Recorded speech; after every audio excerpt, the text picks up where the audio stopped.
మహిళలకు ఆదర్శం మహారాణి అహల్యాబాయి హోల్కర్ అని ఆర్ఎస్ఎస్ దక్షిణ మధ్య క్షేత్ర ప్రచారక్ భరత్ కుమార్, మహిళా సమన్వయం ప్రాంత సంయోజిత ఐ పద్మావతిలు పేర్కొన్నారు. కార్యక్రమంలో ముఖ్య అతిథులుగా ఆర్ఎస్ఎస్ దక్షిణ మధ్య క్షేత్ర ప్రచారక్ భారత్ కుమార్, పాఠశాల విద్యాశాఖ రీజనల్ డైరెక్టర్ జి నాగమణి, మహిళా సమన్వయం ప్రాంత సంయోజిక ఐ పద్మావతిలు పాల్గొన్నారు. ఈ సందర్భంగా వారు మాట్లాడుతూ హిందూ దేవాలయాల జీర్ణోద్ధరణ, నూతనాలయాలు, ధర్మశాలలు, నదీ తీరాల్లో భక్తుల కోసం ఘాట్ల నిర్మాణం, సనాతన ధర్మ వెలుగులను దేశమంతటా వ్యాపింపచేసిన రాజమాత దేవి అహల్యాబాయి హోల్కర్ జయంతి ప్రారంభమయ్యాయని, ఏడాది మే 31 వరకు వేడుకలను నిర్వహించడం జరుగుతుందని తెలిపారు.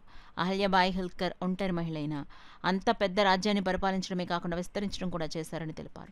కార్యక్రమంలో రాష్ట్ర సేవికా సమితి విభాగ కార్యవాహిక కమల, మహిళా సమన్వయ జిల్లా సంయోజక భారతి, చెక్క రమేష్ తదితరులు పాల్గొన్నారు.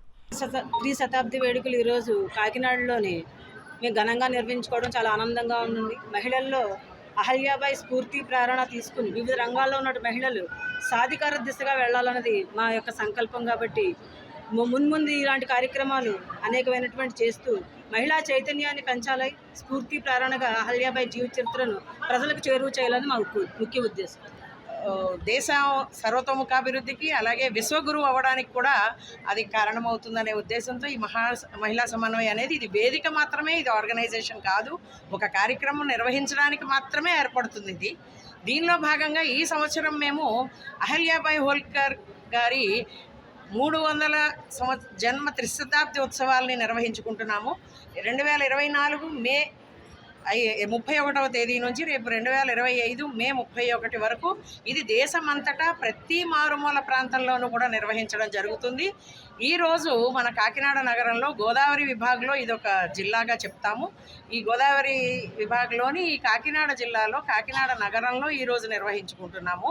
దీని ద్వారా అహల్యాబాయి జీవిత చరిత్రని చెప్పడం ద్వారా ఆమె చేసిన మహోన్నతమైన పనుల్లో మన స్త్రీలు దానిని అవగాహన చేసుకొని తమ జీవితంలో వాటిని కూడా చేసుకొని ఎంత ధైర్య సాహసాలతో కష్టాలు ఏమైనా ఉంటే కనుక అవి అధిగమిస్తూ ఉన్నత స్థితికి చేరాలని, స్త్రీ కుటుంబానికి మూలము కనుక కుటుంబ వ్యవస్థ కూడా బాగుండాలనే ఉద్దేశంతో ఈ మహిళా సమన్వయం ఈ సంవత్సరము ఈ యోజన చేసుకుంది.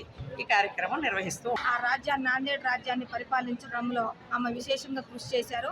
ఆమె అనేక మంది మహిళలకి స్ఫూర్తిగా నిలిచారు. కాబట్టి ఈనాటి సమాజంలో ఉన్న మహిళలందరూ కూడా మంచి ఆత్మవిశ్వాసాన్ని కలిగి ఉండి 300 సంవత్సరాల క్రితం ఎటువంటి సౌకర్యాలు లేని రోజుల్లోనే 33 సంవత్సరాలు ఒక మహిళగా ఓ రాజ్యాన్ని పరిపాలించిందంటే ఆమె చాలా గొప్ప మహిళ, మంచి ప్రతిభావంతురాలు, అలాగే ఒక మంచి సామాజికవేత్త, మంచి న్యాయవేత్త. కాబట్టి అలాంటి వాళ్ళని ఈ రోజుల్లో ఉన్న మహిళలందరూ కూడా ఆదర్శంగా తీసుకొని ముందుకు వెళ్ళాలి. వాళ్ళు పనిచేసే రంగంలో కూడా ధైర్యంతో, ధైర్య సాహసాలతో ముందుకెళ్తూ వాళ్ళు చేసే వృత్తికి న్యాయం చేయాలనే ఉద్దేశంతో మరి మహిళా సమన్వయ తరఫున చాలా చక్కటి కార్యక్రమాన్ని ఏర్పాటు చేశారు. కాబట్టి అహల్యాబాయి హోల్కర్ గారు మనందరికీ ఆదర్శం. కాబట్టి అలాంటి ఆదర్శమైన మనం స్ఫూర్తిగా తీసుకొని అందరం ముందుకెళ్లాలనే స్ఫూర్తితో ఈరోజు సమావేశాన్ని ఏర్పాటు చేశారు. సుమారుగా ఒక 250 మంది మహిళలు కూడా ఇక్కడికి చేసి ఉన్నారు. కాబట్టి వాళ్ళందరికీ కూడా ఆమె తరఫున ధన్యవాదాలు.